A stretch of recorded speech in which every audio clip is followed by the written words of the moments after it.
Assalamu alaikum wa rahmatullahi wa barakatuh, everyone. I'm joined by the amazing Abdiya. Assalamu alaikum, everybody. My name is Abdiya Iman.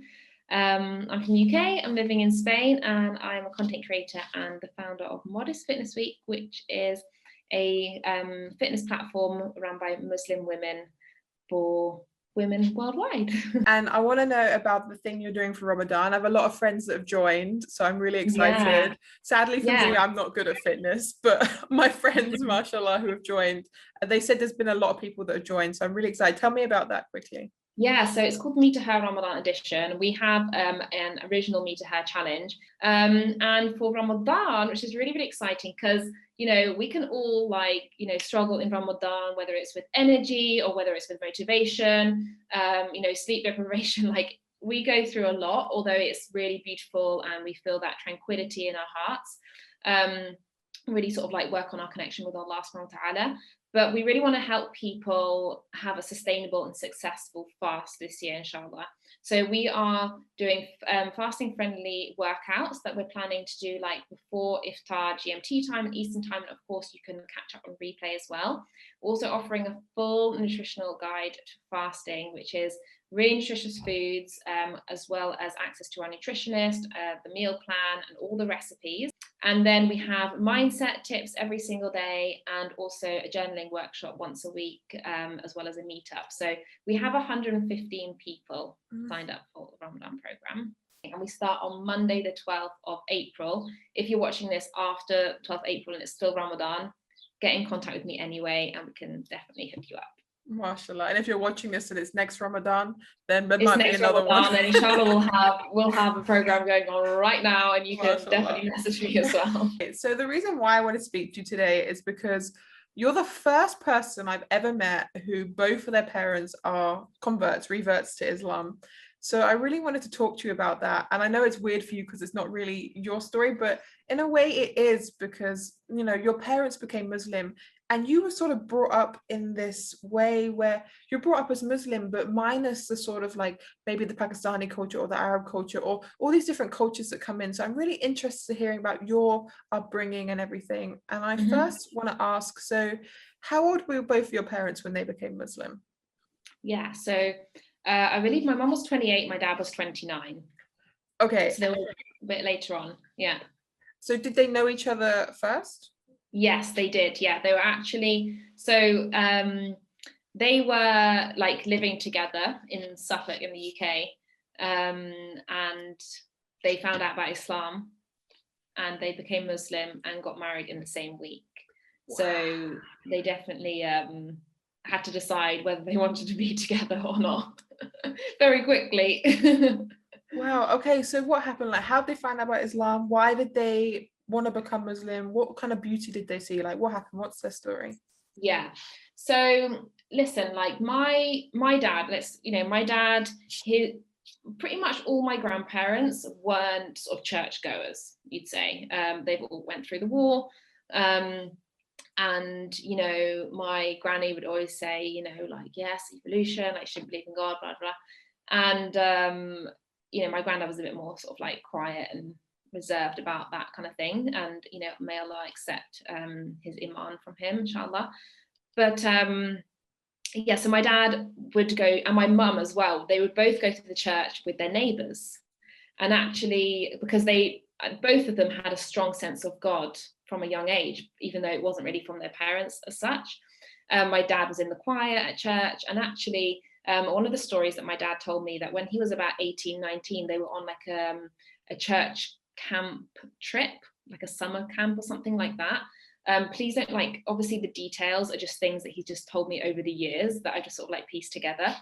And he actually mentioned to one of his friends, like, I don't really know if this is it. Like, I don't really feel like this is it, and so they gave each other 10 years to find the truth, basically, like, let's keep searching for what the truth is.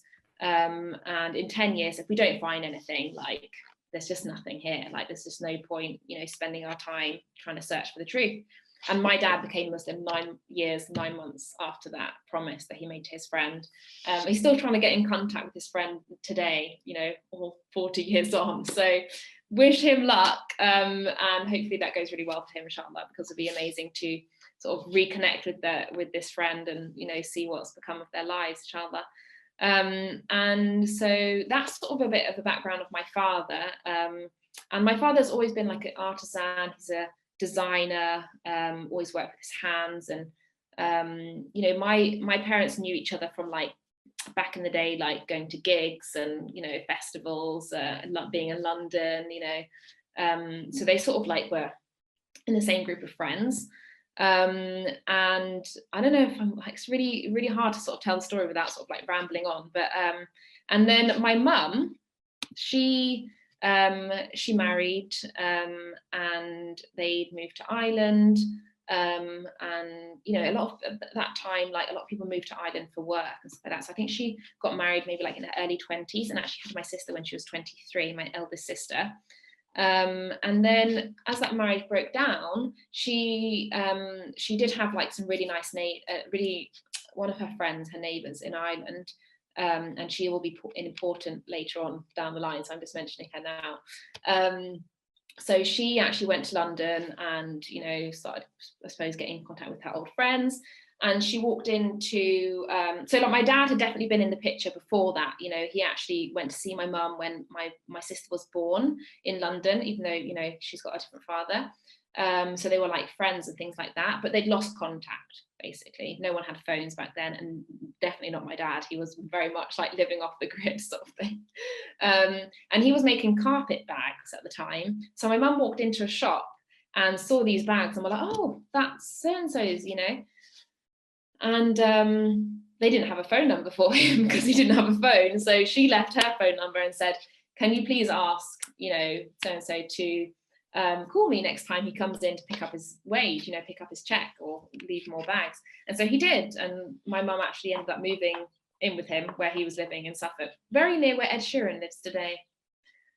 Just a little, and yeah, so they moved in with each other. And you know, living in the country, and my sister was very small. You know, my grandparents were really happy that, you know, their son had found, you know, they were like, you know, and definitely with my sister as well. It was all like, I think, quite good, and they had like some land and stuff like that. And then she gets a phone call or a letter or something from this neighbour in Ireland saying that she needed to come and visit.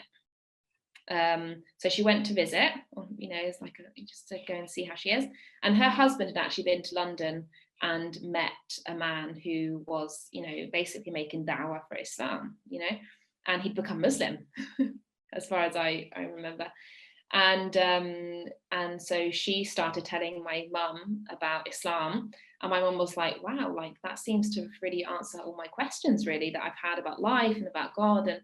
And so she went back to tell my dad, basically, because they'd also spoken about, you know, life and what's this all about. And, you know, they looked into Buddhism and Hinduism and, you know, lots of different things they'd looked into over the years.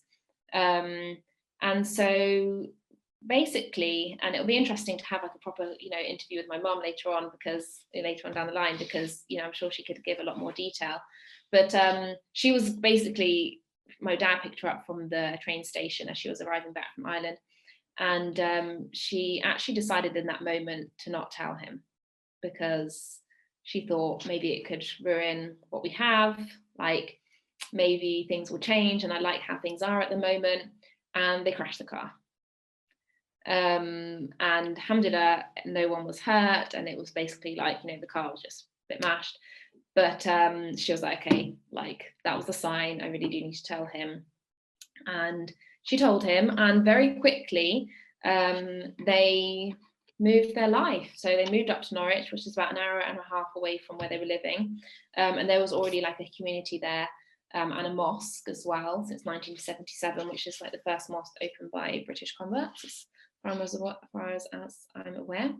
And they became Muslim and, yeah, got married and then started having babies.